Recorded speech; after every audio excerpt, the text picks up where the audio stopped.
உண்மையில் நடந்தது என்ன? ஏன்னா நம்ம ஏற்கனவே போட்ட அந்த 12 வயது சிறுவனிடம் சத்தியம் வாங்கின ரிதன்யா அப்படிங்கிற அந்த ஒரு வீடியோ மட்டுமே பல லட்சக்கணக்கான பேர் பார்த்து குமுறி இருக்காங்க.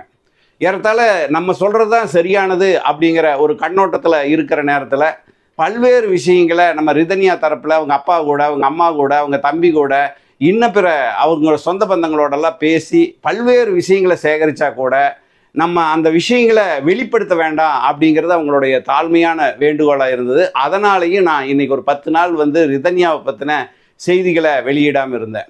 இன்னொரு காரணம், எனக்கு புத்தக திருவிழா நடந்துட்டு இருந்தது. 10 நாளாக கோயம்புத்தூரில் புத்தக திருவிழா. அந்த புத்தக திருவிழாவில் மூழ்கி இருந்ததுனால ஒரு 20-25 புத்தகங்கள், நான் எழுதின புத்தகங்கள், என்னுடைய வாசகர்கள் அங்கே நிறைய சந்திக்கிறாங்க, நண்பர்கள் சந்திக்கிறாங்க. அப்படிங்கிறனால நம்ம யூடியூப் சேனலில் பேசுகிறத கொஞ்சம் தள்ளி வச்சுருந்தோம்.